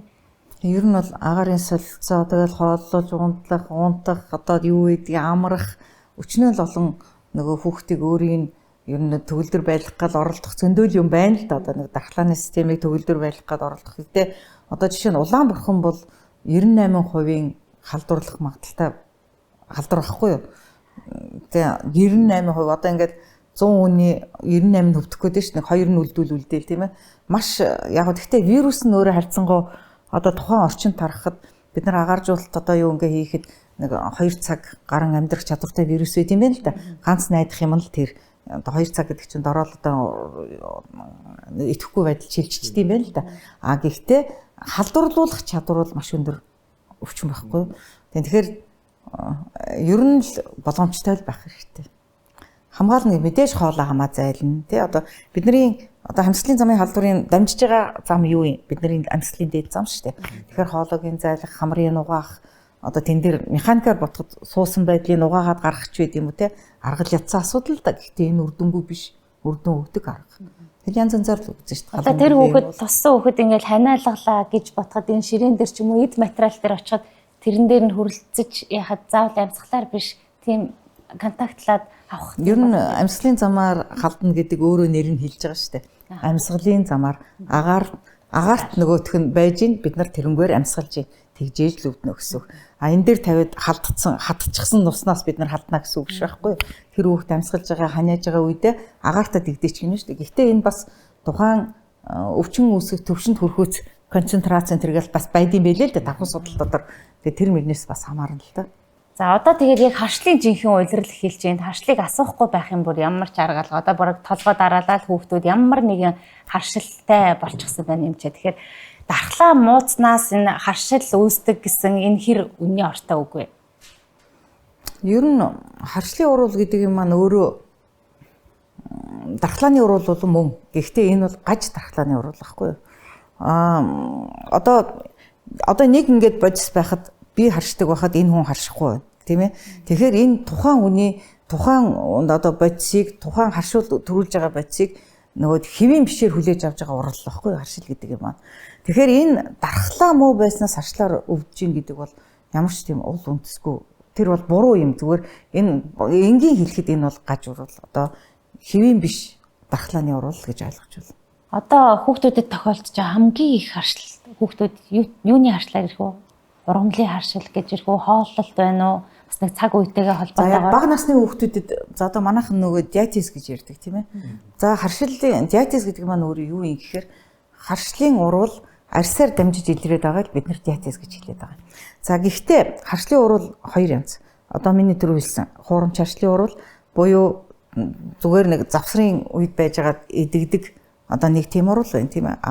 Жинхэнэ харшлын урвал буюу атопия буюу яг иммуноглобулин E гэдгийн оролцоогоор явж байгаа урвалыг бид нар жинхэнэ харшлын урвал гэж хэлж байгаа. Тэгэхээр тэр нөгөө диатезтэй гэж яриад байгаа хүүхдүүд маань харьцангуй бусад хүүхдүүдийгээ бодвол иммуноглобулин гэдэг юмны үйлдвэрлэлт өндөр яваад байгаа хүүхд байхгүй юу. За ихэвчлэн тийм арсны илэрлүүд байдаг. За бас одоо энэ нөгөө нэг одоо амьсгал одоо би түрүү хэлээд байсан шуугантай амьсгал нөгөө хатгалгаатай андуурагдаад шуугаал байдаг одоо нэг одоо шуугны гурсан хоолой авчилтай холбоотой л гэсэн үг байхгүй юу. Тэр юу бага насны хүүхдүүдэд одоо маш их хэлбэг байгаа л да. За одоо ёстой энэ дээр тэр ёстой агаарын бохирдолтой холбоотой байж болно. Тухайн үүсгэгчийн байдалтай холбоотой байж тухайн хүүхдийн өөрийнх нь бие организмтай холбоотой байж болно. Энэ гурвал жижил тэр тухайн байдалд орж хүрж байгаа. Шууган амьсгал гэдэг юм маань өөр юугаар аюултай юм гэхээр хэрвээ бид нар буруу яваад байх юм бол энэ астм буюу гурс болон бактериал руу шилждэг үйлдэл байхгүй юу. Тэгэхээр энийг л тэрлүү шилжүүлэхгүй бид нар тухайн үед нь барьж авах ёстой. За диатез гэж яриад байгаагийн дараачийн алхам юу юм? Экзем буюу атопийн дерматит гэдэг юм байхгүй. Тэгэхээр хүүхэд насны харшлын урвалын нэг авууштай маш сайн тал нь эдгэх магадлал маш өндөр. Том хүнийг бодвол одоо ингээд экзем гарцсан ингэсэн том хүнийг ингээд би тэрий чи эдгээгээд эдгнэ гэвэл тэрэн шиг худалч хүн байхгүй гэж хэлдэг байхгүй. Тэрэн шиг худалч юмч байхгүй. Зүгээр сайжруулад өгье гэж хэлж болно. Сэтрэлтийг чинь дараад өгье гэж хэлнэ болохоос насан турсан хүний атопи за ер нь тэрнгүүрээ явж байгаа л дуусна. Хүүхдийнх бол үгүй. Яагаад тэгэхээр тэр иммуноглобулин E гэдгийн нөгөө үйлдвэрлэлт зөв яваад байвал буурдаг, идэгдэг. Ер нь нэг 2 нас 3 наснаас хойш хүүхдэл явж байгаад зөв яваад ах юм идэгдэг. Нэг тийм нэг авууштай юм байдаг. Тэгэхээр тийм л юм илбэг байгаа дөө хүүхдэд. Ургамлын тоосны харшлын үед бол бид нар полиноз гэж ярьдаг. Ургамлын тоосны харшил харьцангуй залуудсан. Хуучин бол одоо хүүхд наснд баг байдгүй байлаа шүү дээ. Дандаа насан туршид өвдөг гэсэн үг чинь. Одоо 2 настай орж иж, 3 настай орж иж, 5 настай орж ирж байна. яг одоо энэ онцлоход аягүй хялбархан болсон байхгүй юу? Сорилт тавиал бид нар тий өгүүлэмжээ аваад с ิจ гтэй бол сорилт тавиал сорилт тавих ч гэсэн аягүй хялбар болчихсон. Одоо заавал хуучин шиг бид нар ингээл зураал нөгөө нэг брик тест тавиал ингэх байдал ерөнхийдөө жоохон хоцрогдох тал руугаа орцсон. Бид нар цусыг авлаа, компьютер уншлаа, зөв панелаа сонгож чадах юм бол ингээл уншигдаад гараад ирдэг болцсон. Харцсан яг өртөг өндөртэй ч гэсэн хамгийн найдвартай, хамгийн эрсдэл багтай, хамгийн мэдээлэл сайтай шинжилгээ бол энэ байдаг байхгүй. Тэгэхээр онцлогч гэсэн хялбар болчихсон. Тэгээд полиноз мөн ялгаагүй. Одоо ингээл эдгэнгээл юу царцаа идэл нөгөө нэг голооны сүүл сороол энтергээ тэгдэг штэ. Тэр ерөнхийдөө хүмүүс идэгсэн л гэж ярьдیں۔ Би тэгтээ энд итгэдэггүй л дээ. Өөрөө би тийм хүнтэй таарч байгаагүй ч итгэдэггүй. Тэгэхээр тухайн үедээ хөдөлж байгаа үедээ Монголоос л явж чадахгүй бол Монголдоо л байвал бид нэр заавал энийг дайрна тийм ээ. Энэ урамлын маань бүтц тийм байхгүй. Тэгэхээр тэрийгээ бид нар хохирол багтаал авах хэрэгтэй. Астам чилчихгүй хүн шиг тий одоо хамраамаа одоо бүр ингээд өвчлүүлээд бүр цааштай дааврын хэрэглээнд бүрэн хамааралтай орчихгүй хүн шиг давхал ёстой юм байна. Тэгэхээр энэ бүрэн идэхгүй л гэсэн үг үү? За баргалгүй баг. Нөгөө полиноз л үгүй. Ер нь юм штэ. Харшлын өвчин чинь бус өвчнөөс ялгаатай. Шалтгаанаас олж байвал тэр цоо ирүүл. Зүгээр ирүүлэх. Би Монголд байвал гэж хэлээд байгаа тийм. Одоо зуны үйлрэлд одоо чиглэг сайхан өөр урамлын бүтцтэй газар бол тэр хүн зөв зүгээр цоо ирүүл штэ. Яг ч тэр урамлын харшил хөдлөхгүй зөв зүгээр. Яг уу эргээл болгоно Монголдо ирлээ. Эргээл дахиад нөгөөг нь хөдөлдөг байхгүй. Тэгэхээр тийм боломжтой одоо тийм боломжтой айлуу зөндөг штэ. Хүүхдүүд нь ингээд яг урамлын тоосны харшилтаа маш хүнд явцтай явдаг байгууд 100 болонгууд өөр тийш явчихдаг айлууд биш шүү дээ. Зөндөө би. Миний үйлчлүүлэгч нар ч зөндөө байгаа. Тэгэл намар болоод урамлаа тоосоо өгөөд дуусчаар нь энэ дээрээ л амьдарчдаг тийм хүмүүс байгаа байхгүй. Тэгэхээр эдгэн гэхэд өрөөсгөл байхгүй. Шалтгаанаас хол байвал та ирүүл. Шалтгаантайгаа уулзаад байвал та өвчтэй юм л байхгүй. Сүүлийн үеийн хүүхдүүд одоо дан ганц урамлын ч гэдэг юм уу, тоосны ч гэдэг юм уу тийхгүй ингээд бүр нэг 10-20-оор нь бүр ингээд жагсаацсан тийм байгаа. Тий байгаа дээ. Харшил бай. Тэжээвэр амтнаас хүртэл. Тийм амтны бүр маш түгээмэл. Тэр чинь бүр өхөр хань мангайч байна. Байгаа бүгд байгаа. Одоо жишээ нь одоо айлууд айгүй муур нохоо тижээдэг болсон. Маш их тижээдэг болсон. Тэгээд хамгийн хорлонтой нь ер нь тижээвэр амттай айлын хүүхдүүдийн харшлын урал айгүй хүчтэй явагддаг. Бүр яг ластм луу шилжих гэлээдэг байхгүй. Тэгээд нөгөөхөө холдууллаа ирүүл. Тэгээд тэр чинь өснөөснөөс нь болоод байгаа юм биш шүү дээ. Айл айлынхаа шүлснээс болдог байхгүй юу? Муурны шүлс, нохооны шүлс тэд нар чинь нөгөө ингээд долоодог амттай ч дээ. Тэгэхээр нөгөө долоосон өснөөсөндөө хүүхд таршаад идэг байхгүй. Тэр шүлс нь өөрөө харшуулдаг. Өснөөс нь бол биш юм байна. Яг өснөөсөндөө биш байхгүй. Тэгээд тэрэндээ харшдаг. Тэгээд тэр шалтгаанаас холдуулчих юм бол тэгэл тэр хүүхдүүд маань цаа ирүүл. Одоо ийм жишээ бол зөндөө надад бол одоо зөндөө тийм кейсүүд байгаа үйлчлүүлэгч. Та түрүү нөгөө нера хүүхдтэр диатез гээд ирсэн. Тэгсэн чинь тэрийг бол ээж нар ингэж ойлгоод идэв шүү. Би одоо сахартай, чихэртэй юм идэнгүүт манай хүүхдтэр ингээ гарчлаа. Идэж уух юм аа л жоохон ингэчээ. Яг ийм байж та. Тухайн өвчний үндсэн шалтгаан гэж байна. Сэдрийгээд байгаа шалтгаан гэж нэг юм байна тийм ээ. Шалтгаан бол тухайн хүүхдийн маань өөрийн маань организм байх нь. Тэр нөгөө нэг харшил төрүүлдэг бодисууд өөрсөнд нь өндөр тийм хүүхдүүд жин ихтэй харс нь хуурай одоо яадгийн ханиа төрөхөд хүнд өвддөг гэж зөндөө шалтгаан байгаа шүү дээ. Тэгэхээр тэрийг сэдрээгээд байгаа шалтгаан маань одоо тэр ээжийн хэрглэж байгаа хоол хүнс одоо тэрнтэй холбоотой байж болно. Түүнээс тэр ээж тэрнээс болоод тэр хүүхд гараад байгаа. Шууд дотороо бол сахар хэрэглэдэг үнийг бол биш юм байна тий. Сахар бол тэр тусмаа.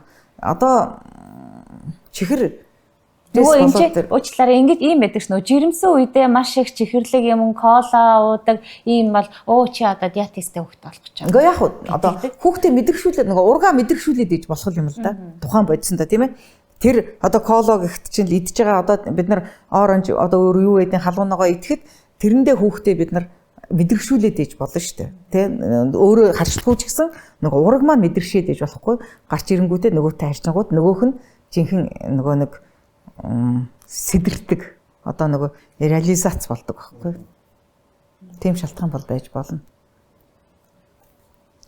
Тэгвэл стресст ортлоо надаас болчлоо гэж зарим ээж нар айгүй тийм хүн төлөж авдаг л да. Тэгээ тэр бас шалтгаанаа тодорхойлоогүй үед бас хамаагүй тэгж бити стресс дээр би ээж нарт бол тэгж хэлдэг. хоёлаа эхлэж шалтгаанаа тодорхойлоо тэгжээч хоёлаа одоо стресстэй зарим ээж нар аюу хүн түлээж авдаг энийг. Одоо их харшлын үед бид нар одоо хүүхдүүдээ яаж хамгаалах вэ гэж? Хэрвээ танаа хүүхд тэр харшилтай биш бол яаж хамгаалах хэрэггүй зүгээр л эрүүл хүүхд. Ямар ч хэрэггүй. Зүгээр л байж юм. Шинж тэмдэг илрээд гараад ирэх юм бол тэгээд өвдөх бишээ хөндрүүлэхгүй яаж байх вэ гэдэг. Шалтгаанаас нь холдуулах хэрэгтэй. Шалтгаанаас нь холдуулна. Ерөөсөө шалтгаанаас холдно. Одоо хуучин чинь ингээд бид нар сорил тавилахад арьсан дээр ингээд баахан ингээд одоо бэлдээс тавьдаг байсан байна тий. Биелдээ тийм газрууд байгаа. Гэхдээ тэрнээс илүү мэдээлэлтэй мундаг гой шинжилгээнүүд гараад ирлээ шүү дээ. Ер нь хамгийн хурдцтай хөгжиж байгаа шинжилгээ ухаан харшлын гэсэн шүү дээ. Сүүлийн үед.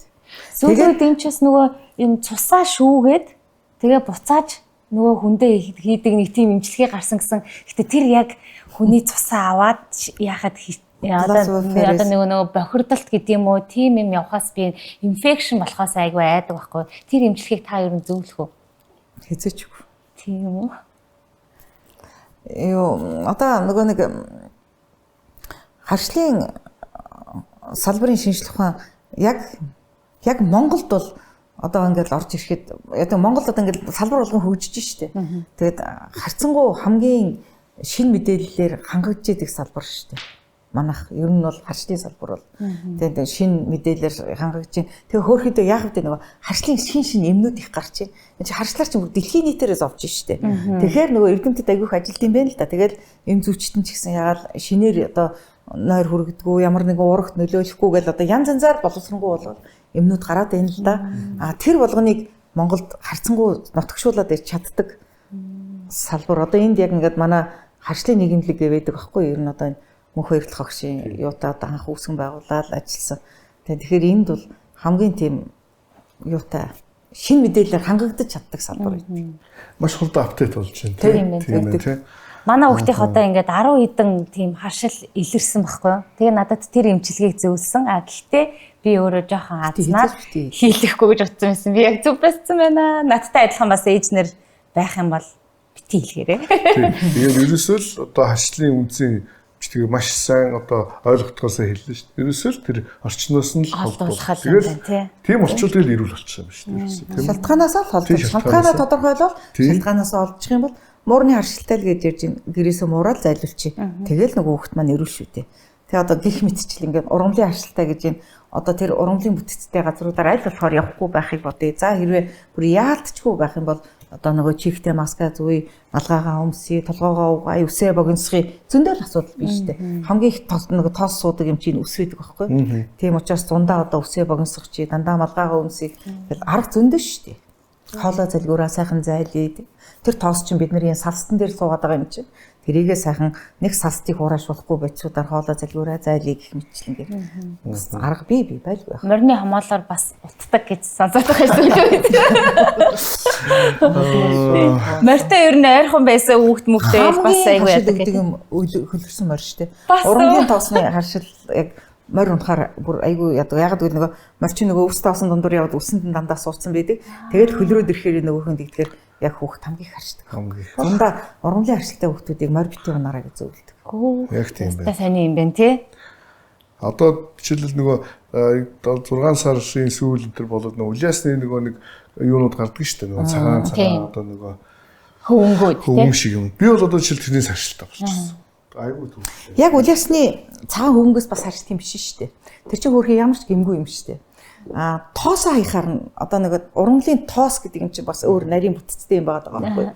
Тэрнээсээ тэгээд ургамлын тоосны харшил чинь хэрвээ бид нар ингээд сайн ярилцаад хизээ хөдөлж гин яг хэдэн сард хөдөлж гин гэвэл тухайн ургамлаа тоос хаяж байгаа цагаар нь бас тодорхойлчих болдог байхгүй. Одоо жишээ нь 5 сарын сүүлгээд одоо эхлэн шүү дээ. 5 сарын эхлэнгүүд хамгийн түрүүн тоосоо хайдаг ургамал юу юм? Хус гээл одоо тий. За хамгийн сүүлд одоо 7-8 сард хөдөлдөг наадмаас хойш хөдөлдөг бол юу юм гэхээр луйл шарилж байх жишээний. Ингээд яг нөгөө хөдөлж байгаа цагаараа бас багцаа авч болдог. Тэгтээ юугаа ер нь солиол тавилах зөвлөдөг. Одоо цагаан юм чинь тэгвэл харшил төрөгч биш юм уу ер нь? Яг ургамлын тоосны яг нөгөө хайж байгаа юм нь бол биш юм байхгүй. Тэр хөөс чинь. Би чинь тэрнээс харшаад байна гэж бүр хамар амт. Яг тэр чинь айгүй төвхөлтэй нэг ам хамарлуу ороод. Гэтэ яалтчгүй харшлын шинж өгөөд байгаа байхгүй. хамар битүүрэл нүлэн найталгаал нулимс гоожол ингээл бүр ингээд. Тэгэхээр бол би сорил тавиулаагүй л дээ. Гэхдээ би тэрнээс л гэж юм дотор боцсон. Тэгэл одоо ер нь бол солиод нэг тавиулаад үзэх хэрэгтэй хүнснийхээр юу тааж болохгүй мэн. Тааж ерөөсөө яг тийм байна. Тэгээд тогтоочих юм бол адглаа тэрнээсээ бид нэр зайлсхий гэдэг шүү. Одоо жишээ нь ганцхан хусан таршилтай гэвэл за би 5 сарын нэг эвтэйхэнд авчих хэрэгтэй шүү гэж мэддэг ч юм уу тий. Тэгвэл тэр үедээ өөрийгөө дэглэн барайл тэр хус улаас юутай холбогдохгүй тэр байдлаасаа хол байдаг ч юм уу тий. Тийм байна. Бид нар бас зарим мэдгүйгээр нөгөө хүүхдийн хоолны харшлуудыг юм чи бас сайн мэддэг байх тий. Тэр яг хоолны харшлын урал нь хүүхдэд яг ямар байдлаар илэрдэг вэ? Тийм хүнсний харшил хоолой боогч гэх юм уу тий. Хэрвээ яг жинхэнэ одоо би хэлсэн жинхэнэ харшлын урал буюу атопи байх юм бол маш хүнд байдлаар илэрнэ. Одоо жишээ нь одоо далайн гаралтай бүтээгдэхүүнүүд одоо загсанд ч юм уу сам орхон таршилтай гэж бачуурдаг, боодог, нүдэн хавддаг байж шүү дээ. Тэд нар бол маш хүчтэй харшлын урал байхгүй юу? Зүгээр хүнсэнд одоо мэдрэгшилттэй байгаад өөрөө нэг атопитай байжгаад миний хэлээд байгаа шалтгаан бас байж болохгүй мэдэнгүүт нөгөөх маань сэтэрдэг тийм ээ. Түүнээс ганцхан тэрнээс болоод байгаа биш. Нөгөө организм өөрөө бэлэн байгаад байдаг. Юунд бол юунд ингээд хашгаа тэрэнд нь бид нар хэрэгжилчих юм бол шалтгаан болж болно. Тэгээ солио тавиулна. Ер нь одоо сорил бол сайхан. Ер нь тэгээ сорилыг нэг шинчлээд би бол 3 жилд нэг удаа угаасаа л онлын хувьд ч гэсэн 3-4 жил шинжилж тавиулдаг. Зарим нь ингээ мартагддаг бол зарим нь нэмж хэд мэдрэгшилт болдог учраас. Тэгээ яг зурх тест бол прик тест хамгийн маш сайн мэдээлэлтэй тесттэй зүгээр. Гэхдээ хүүхдэд тавихад жоохон оновчгүй. Хүүхд одоо тэрийг суруулаад ингээл юмаа тусаагаад сууж явахгүй шүү дээ. Тэгээд нэр төрлийн хувьд жоохон цөөн байдаг. Тийм болохоор би бол одоо тэр нөгөө судсаар шинжилгээ өгөх одоо тэр аргыг бол маш сайн арга гэж боддог шүү. Одоо нөгөө харшлын юмнууд гэж бат стрижинээс ахвал байгаа шүү. Тэгэл одоо яг нэг тийм нөгөө за дийлэгтэл ургамлын харшилтай хүүхдүүд тэргээл 100 хөдөө орон нутагт ингээд явхаар л харшил нь хөдлөөл ингээд тэгэл нэг нөгөө юм хэрэглээд байдаг. Тэгээ энэ хэр зөв одоо юу юм тактик юм. Зүгээр одоо хөдөлсөн үед нь ганц нэг уугаад тэгээ тэр орчноос холдох зүг юм уу? Яах ёстой юм? Ер нь бол шалтгаанаасаа олдчих юм бол эмийг уух хэрэггүй тийм ээ. Гэхдээ бид нар ургамлын тоосны харшлын үед бол би хэлээд шүү дээ Монголд амьдарч байгаа бол бид нар тэрнээс зайлсхийх боломж багтаа байхгүй. Монголын хаач аль ч нутагт очисон бид нар боломж багтаа. Тэгэхээр эмийн сонголтоо маш зөв хийх хэрэгтэй. Ер нь бол одоо бол харшлын эм чинь айгүй бас сайхан сонголттой болчихсон. Хавсарсан эмнүүд ч гараад ирсэн, дангаараа уудагч эмнүүд гараад ирсэн. За яг хамар мамрын асуудалтай байвал одоо бүр болохгүй бол бид нар нөгөө их дааврын гаралтай спрейнүүд энэ төр хэрэгэлдэг штэ. Одоо нөгөө өргөслөө дарах тэр болгон хүүхэд том хүн хоёр бас нэг өөр л дээ хүүхдэд бид нар айгүй зөөлөн аргаар үзэх гэж үздэг л дээ. Тэр чинь өсөж байгаа организм хааштай том болвол улам л ингээл үнзгэрэл яваад байна шүү дээ. Илэрч байгаа шинж тэмдгээс хамаарна. Зөвхөн нүд захтнаад найтаагаад тэгээд өнгөрүүл бас болж илээ эмээ уугаад нүднийхээ тусаагаад өнгөрчдөг. Тэгтэл яг л бас вирусын халдвартай адилхан харшлын урал удаад ямар нэгэн эмчилгээгүй ямар нэг арга хэмжээ авахгүй яваад байх юм бол цаашлаад байна. Амьсгалын зөвхөн дээд тал байсан бол доош нь одоо доошлол яваад тэгэл ястаа астам нөгөө бас угуурс олон бактериат байдалд орно шүү дээ. Тэгэхээр эмчээсээ сайн зөвлөгөө авах хэрэгтэй.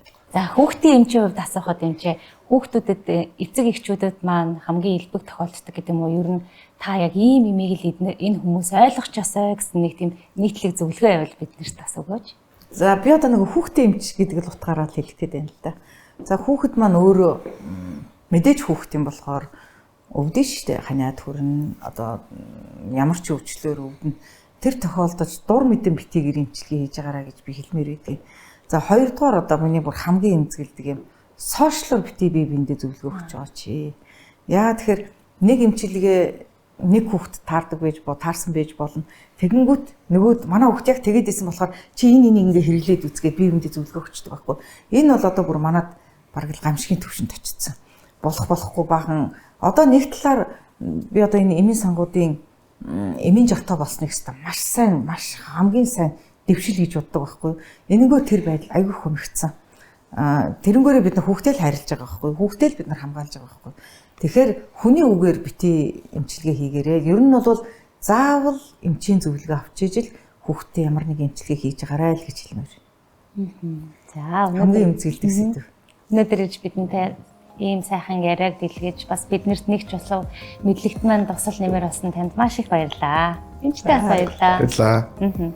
За ингээд өнөөдрийн манай подкастын дугаар за таны төлөө бид эмнэлгээс та бүхэнд хүрлээ. Ингээд дараагийнхаа дугаар хүртэл түр баяртай.